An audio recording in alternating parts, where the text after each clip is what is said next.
Agradeço mais uma vez à Comissão Científica. Prazer estar aqui com todos vocês mais uma vez. Ai, obrigada. E a gente vai falar um tema um pouco difícil, né, de controvérsias no trauma, em anestesia para o trauma. Mais uma vez, eu não tenho conflito de interesse com relação ao tema, e a gente tem muitas dúvidas pertinentes a esse tema. Primeiro, porque é uma população difícil de estudar. A gente chama que a população de trauma é chamada população ceptível, assim como pediatria e gestante. É uma população sazonal, você não sabe exatamente que horas ele vai chegar para você. Então, a gente tem uma dificuldade na literatura mundial de ter muitos estudos retrospectivos randomizados com relação a trauma, principalmente com relação à transfusão. Então, eu acabei de fazer o meu pós-doutorado em trauma, em transfusão e trauma, que, se Deus quiser, vai sair a publicação até o final do ano que vem, e eu vi, como single center, como foi difícil recrutar doente politraumatizado, que eu queria fazer uma estratégia transfusional, devido à imprevisibilidade da chegada desse doente. Então, a gente tem algumas perguntas a responder. Transfusão aumenta a mortalidade? Qual o valor ideal da hemoglobina? A idade da hemácia que a gente transfunde, ela deve ser levada em conta ou não? Para quem que a gente deve abrir o protocolo de transfusão maciça? Qual é o valor ideal de plaqueta que nós devemos manter para o trauma? E quanto eu devo transfundir plasma ou plaqueta? E a outra pergunta que não podia deixar de faltar é se eu devo ou não dar crioprecipitado, em que momento, e se o RNI está alterado, eu devo transfundir plasma ou complexo protrombínico. Essas perguntas, na verdade, vieram não só da necessidade premente que a gente tem na literatura, mas, sobretudo, porque a gente tem daqueles e-mails que eu mais respondo quando o pessoal me manda: Roseni, eu tenho um trauma assim, o que eu devo fazer? Então, veio de uma necessidade de algumas pessoas que me mandam e-mails de necessidade relacionada à literatura realmente. Então, a primeira pergunta que a gente tem é: transfusão aumenta a mortalidade? Sim, de uma forma geral, a transfusão aumenta a mortalidade, e isso estudos europeus e americanos concordam. E aí a gente sempre fala assim, olha, ele não só aumenta a mortalidade, mas ele aumenta a morbidade, aumenta a incidência de sepse, aumenta a incidência de insuficiência renal, aumenta a incidência de complicações do doente cirúrgico. Só que a gente não pode falar isso da cabeça da gente. A gente precisa ter evidências para nortear e embasar aquilo que a gente está falando. E aí, para minha surpresa, saiu no JAMA, agora em 2004, uma revisão sistemática, mais uma meta-análise, sobre infecção e transfusão de célula vermelha, de hemácia. E o que eles concluíram? Que a transfusão, de uma forma geral, na população geral, no paciente cirúrgico, ele não aumentava a incidência de infecção. Porém, ele falava que, nos pacientes mais graves, a incidência de infecção associada ao perioperatório era maior. Por que isso é importante? Porque o que a gente conclui disso? Olha, a partir de agora eu posso transfundir, né, e está tudo bem? Não. A gente tem que olhar nossos estudos com muito discernimento crítico. Ele quer dizer, provavelmente, o que é uma meta-análise? A meta-análise nada mais é do que a avaliação estatística de vários estudos de várias populações, que eles vão lá, compilam, e um número te dá um resultado. Então, quando você olha uma meta-análise, tem vários estudos jogando para um lado ou para o outro. Às vezes, um estudo sozinho altera toda a estatística do resultado final, porque ele tem um peso muito grande de N de doente. Então, a gente precisa ter muito discernimento na hora de a gente olhar isso. O que a gente vê de uma forma geral? Isso aqui, a maioria desses estudos não eram de população de trauma. E ele comparava duas coisas em especial. Será que o doente cirúrgico, de uma forma geral, ele morre mais por causa de transfusão? Não, desde que bem indicada. Se você faz uma transfusão bem indicada e o doente tem uma DO2 baixa, você precisa melhorar a sua DO2, se a transfusão está bem indicada, provavelmente o benefício vai ser maior do que o malefício. O que ele quer dizer? Que nos doentes mais graves, esse está susceptível a piorar mais, porque ele tem mais chance de fazer trale, ele tem mais chance de fazer sepse, mais chance de fazer insuficiência renal. Então, o que a gente tem que ter nas nossas cabeças? Não é que transfusão não é deletéria, ela ainda é deletéria, mas se ela é bem indicada, o custo-benefício é maior do que o malefício da sua terapia. E aí a gente continua.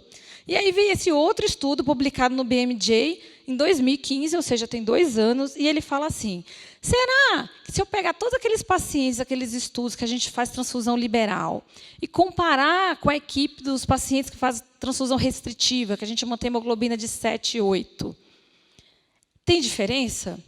O que eles observaram? Que, em relação ao número de hemácias e transfundidas, esses pacientes, em relação à morbimortalidade, não houve diferença. Só que nos pacientes com transfusão restritiva, na maioria dos clinical trials, esses pacientes tiveram mais benefício. O que ele quer dizer? Roseni, eu estou confuso. Olha aqui a última linha. Transfusão liberal, não tem sido mostrado trazer benefício para o doente. Bem, se a transfusão liberal não traz benefício para o doente, por que não adotar uma estratégia restritiva? Se eu sei que a estratégia restritiva diminui custo e diminui complicações. É isso que ele quer dizer. E aí a gente continua. Tá, Rosini, continuo confusa. Quanto que eu deixo de hemoglobina no final? De uma forma geral, sobretudo no doente de trauma, a gente deixa o paciente com hemoglobina entre 7 e 9. Por quê? Porque 7 é o mínimo que a gente pode manter de hemoglobina para deixar o doente com uma boa DO2, não deixar ali hipoviscoso e isso fazer com que, do ponto de vista hemorreológico, ele também não coagule bem. E por que 9? 9, sobretudo, respeitando os doentes do neurotrauma, que a gente ainda não tem evidência científica suficiente para deixar ser restritivo nessa população. E aí, para confundir a cabeça de vocês, o ano passado veio o BTF, o novo Brain Trauma Foundation, a última edição do Brain Trauma Foundation, quando ele começa a ser moderninho. E ele fala assim, olha, até a última edição, deixar todo mundo com a hemoglobina de 9 e 10. Agora ele fala assim, não, a gente pode deixar a hemoglobina desses pacientes entre 7 e 8. E aí todo mundo fala, caramba, quer dizer que mudou o conceito? Sim, mudou o conceito. Se vocês perguntarem, Rosini, particularmente, o que é que você acha? Eu acho ainda, sinceramente, mas a minha opinião não vale de nada, eu sempre falo isso, o que vale é a opinião da literatura, eu ainda acho temerário. Porque a grande maioria dos estudos, quando você vai olhar o Brain Trauma Foundation, não foram feitos em pacientes com TCE. Então, eu acho que daqui a 5 anos a gente vai ter aí uma reavaliação, talvez, desses valores de hemoglobina com relação a essas novas recomendações do Brain Trauma Foundation de ser um pouco mais restritivo nessa população que tem sabidamente um consumo metabólico aumentado na fase aguda do trauma de crânio. Então, qual é a recomendação geral do European Guideline publicado ano passado? Trauma ainda entre 7 e 9. De uma forma geral, nos doentes com trauma de crânio, principalmente os doentes mais idosos, com doença cerebrovascular, ser um pouco mais liberal, permitindo a hemoglobina em torno de 9. E aí vocês poderiam falar, Rosini, calma, vai devagar, porque eu não estou entendendo. Então, eu vou mostrar esse estudo para vocês. Esse estudo é o estudo do grupo do Fox Trial, foi publicado na New England em 2011. Ele pegou aquele típico velhinho cardiopata, renal crônico, todo ruim, octogenário, e colocou para uma cirurgia eletiva que sangra, que é cirurgia de fêmur, artroplastia de quadril. E aí eles fizeram 2 grupos. Um grupo, eles fizeram a terapia restritiva, com hemoglobina em torno de 8, e outro grupo, estratégia liberal, com hemoglobina de 10. E aí eles foram ver mortalidade em 60 dias, fizeram um follow-up de 60 dias de mortalidade hospitalar, e mais do que isso, eles queriam ver se esses doentes de alto risco, se eles voltavam a ter a qualidade de vida, ou seja, se esses doentes voltavam a andar depois de 60 dias. O que é que eles viram? Eles viram que, no grupo restritivo e no grupo liberal, a mortalidade foi a mesma. Além de que todos os doentes atingiram os índices, os scores de qualidade de vida de forma igual, mostrando para a gente que a estratégia restritiva nessa população é segura. E olha que eu estou falando aqui da população mais temerária, que é a paciente de alto risco, que são os pacientes que realmente complicam e corroboram exatamente o que o estudo da meta-análise da New England falou. Em paciente sem comorbidade, paciente jovem, ele tem mais reserva para você segurar a transfusão. Então, você não tem por que transfundi-lo de forma à toa. Mas, se você realmente precisa transfundir esse doente, é porque o risco-benefício é maior do que o de complicações. Então, provavelmente, você não vai ver complicação nessa população, porque o risco de deixá-lo sem transfusão seria muito maior. Só que no doente idoso, doente de alto risco, não. Essa população já muda de figura. Se você é mais liberal, que é exatamente a cabeça do anestesista atual, eu sou mais permissivo com o doente mais grave, é o doente que complica mais. Então, essa é a mensagem dos estudos de meta-análise que a gente tem visto por aí. E essa é a história que o Brain Trauma Foundation vem trazendo de novidade, que foi publicado em setembro do ano passado. Eles agora vêm com um valor de hemoglobina um pouco mais liberal, embora talvez a gente ainda tenha tempo, daqui a uns anos, de ver se isso realmente vai ser bom ou não para os nossos doentes, talvez em estudos prospectivos. E a idade da hemácia? Eu lembro que em 2008 saiu um artigo na New England falando assim, olha, a hemácia acima de 21 dias aumenta a mortalidade em cirurgia cardíaca. E a partir daí a gente ficou psicótico. A gente olhava a data da hemácia não só em cirurgia cardíaca, mas principalmente depois esse estudo foi reproduzido em pacientes de trauma, principalmente muitos estudos israelenses, né, por motivos óbvios. Então, a gente começou a ver, não, olha, se essa hemácia é velha, eu não quero, porque meu doente vai fazer hipercalemia, vai aumentar a mortalidade. Aí, o ano passado, ou melhor, 2 anos atrás, 2015, saiu esse estudo na New England falando a duração do estoque de da célula vermelha não aumenta, não tem impacto significativo em disfunção orgânica. Aí você fala, caramba, tudo que eu aprendi caiu por terra. E aí veio, logo na sequência, outro artigo da New England, de 2016, final do ano passado, falando a mesma coisa, que em pacientes de população geral, não mais só em cirurgia cardíaca, a idade da hemácia parece não ter impacto de mortalidade, parece não ter impacto com relação à disfunção orgânica. Então, obviamente, isso para a gente nos deixa até mais tranquilos, né? Porque antigamente eu taquicardizava que tinha que ficar olhando a idade da bolsa da hemácia antes de transfundir nos doentes. E aí a gente ainda tem algumas perguntas a responder. Para quem que eu devo abrir o protocolo de transfusão maciça? Lá no HC, por conta do meu trabalho, fica quase uma reza, né? Todo mundo sabe, se o anestesista lá não sabe, não é isso, José? A casa cai. Mas eu acabo respondendo essa pergunta de forma muito corriqueira para as pessoas, seja por WhatsApp, sinal de fumaça, e-mail, ao vivo. As pessoas sempre me perguntam, para quem que eu devo abrir protocolo de transfusão maciça? Senhores, a gente tem que lembrar a primeira frase da aula, de uma forma geral, transfusão aumenta a mortalidade. Então, se eu abro o protocolo de transfusão maciça, eu tenho que abrir para quem realmente precisa. Quem que realmente precisa? Para doente que exsanguinou. É para paciente que sangrou muito agudamente. Se você vai fazer aos moldes americanos, 1 para 1, ou aos moldes europeus, que eu, particularmente, eu sou mais afeita, que é você dar hemácia, o resto todo guiado por tromboelastometria, no restante dos fatores de coagulação, eu não sei qual a estratégia que você vai usar no seu serviço.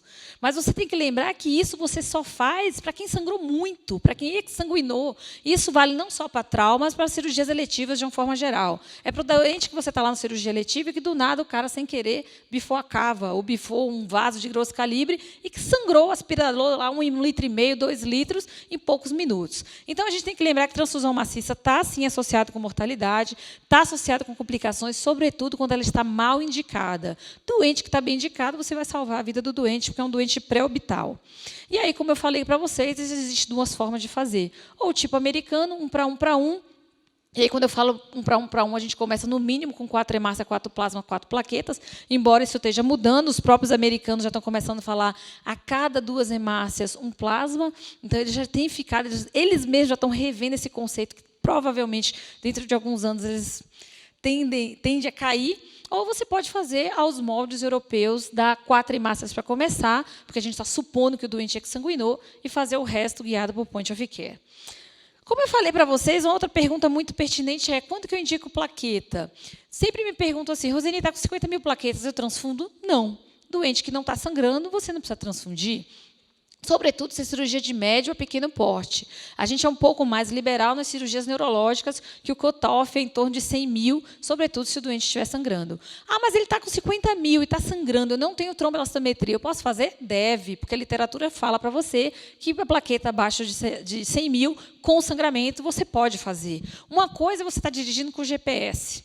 Você está com 20 mil plaquetas e sua tromboelastometria está falando que não precisa de plaqueta. Você está respaldado, inclusive, legalmente. Outra coisa é você não ter tromboelastometria, você só tem a terapêutica armada do laboratório tradicional, e você ter 20 mil plaquetas, 50 mil plaquetas. Está sangrando, pela literatura, você está autorizado a fazer. E aí você justifica no prontuário.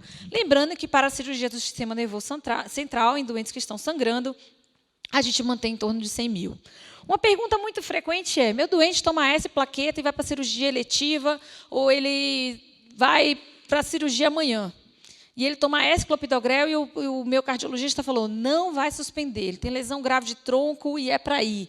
Ele aumenta o risco de sangramento? Sim, aumenta o risco de sangramento, é fato. A literatura é clara nisso. Eu tenho que dar plaqueta profilática? A resposta é não. Por quê? Porque na Europa, que é uma realidade que não é uma realidade aqui no Brasil, lá existe os testes de agregometria plaquetária. E a gente vê que muitos pacientes que estão tomando os antiagregantes plaquetários, às vezes, inclusive, duplamente antiagregado, ele não tem receptor, ou ele tem falha de receptor, ou ele tem uma resposta ruim à droga. E aí, quando você passa a agregometria, às vezes ele nem está antiagregado, ou está parcialmente antiagregado. Por isso que a gente vê pacientes infartando na vigência de dupla antiagregação. Então, quanto que você transfunde plaqueta nesse doente? Se ele sangrar. Você pede reserva de plaqueta, que não é nenhum demérito, você pedir reserva, e se ele for para a cirurgia e sangrar, aí sim você está autorizado a tratá-lo. Então, profilaticamente, nunca, principalmente porque aqui a gente não tem uma autorização adequada no Brasil, você corre o risco de fazer iatrogenias, porque, estatisticamente, os doentes morrem mais de trombose do que de sangramento, e a gente precisa lembrar disso. E, obviamente, com relação à plaqueta, seria diferente de plasma e de outros fatores de coagulação, a gente tem uma série de divergências na literatura entre os europeus e os americanos. Vocês vão ver, se você pega uma revista americana daquela Sangue Puro, os caras são muito mais transfusores, de uma forma mais errática, de uma forma mais liberal do que as revistas europeias que gostam mais de point of care. Eles fazem tromboelastometria, eles fazem agregação plaquetária. Na Europa é muito comum, né? Às vezes o centro cirúrgico, se você for, às vezes não tem nem o tromboelastograma, mas tem o multiplate. Então, que é uma tecnologia que só está chegando no Brasil agora. E plasma, né?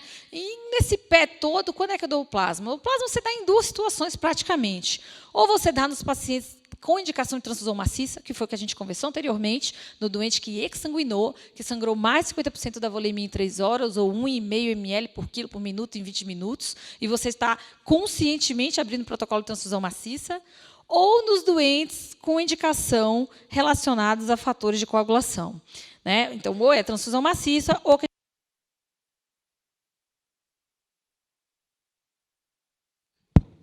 voltou. Ah, legal. Achei que vocês queriam me testar.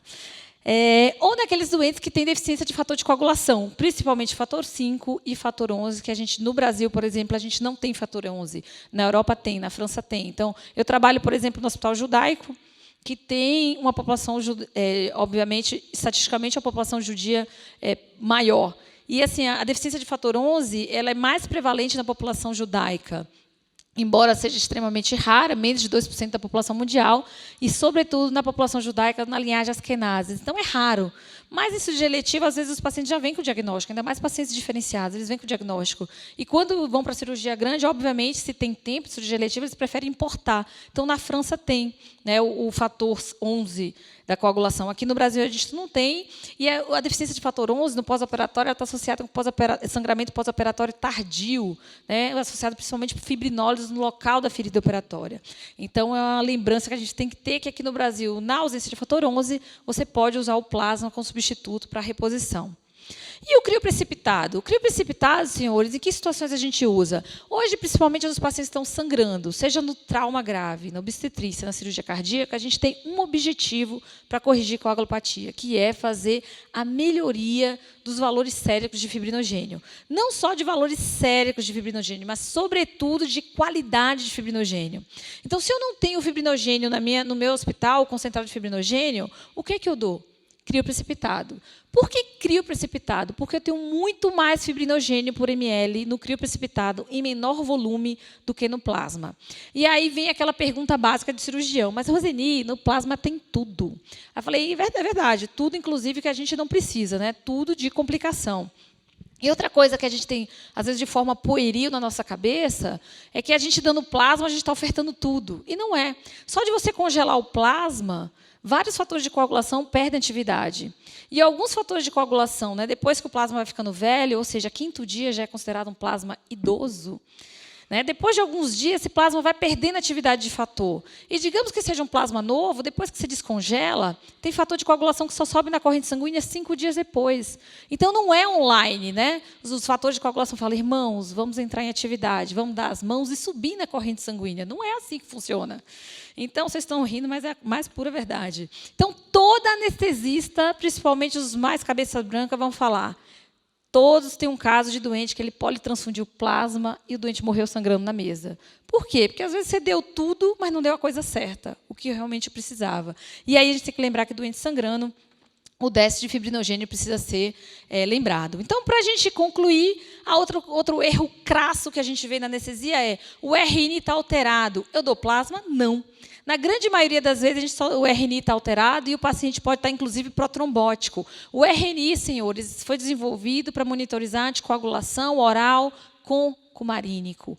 Aí sim, tem uma correlação direta. Se você tem um RNI aumentado com doente sangrando, você está liberado a dar opção A, por literatura complexo protrombínico, ou para quem não tem, plasma. Ok. Em outras situações, e isso é muito comum no contexto de cirurgia cardíaca, no trauma, por conta da coagulopatia dilucional, o RNI vinha alterado. Isso não quer dizer que se o doente está sangrando, você tem que dar plasma. Às vezes, o RNI está alterado porque diluiu os fatores de coagulação. E, na grande maioria das vezes, se você tiver que dar um tiro certeiro, aposta no fibrinogênio, porque, na grande maioria dos pacientes, vão estar com déficit de fibrinogênio, obviamente, respeitando a cascata. Caos, pH, temperatura, ácido nexâmico, se for as 3 primeiras horas do trauma, e aí você vai pensar em dar fator de coagulação, pensar em fibrinogênio. Então, era basicamente isso que eu tinha para falar a vocês. Volto a convidá-los todos para falar sobre esse e outros temas no nosso próximo simpósio de trauma, dia 26 e 27 de julho. As inscrições já estão abertas no site da Anestesia USP. A gente vai ter um workshop só de sangramento no dia 27. Foi um prazer estar aqui com vocês novamente. Muito obrigada.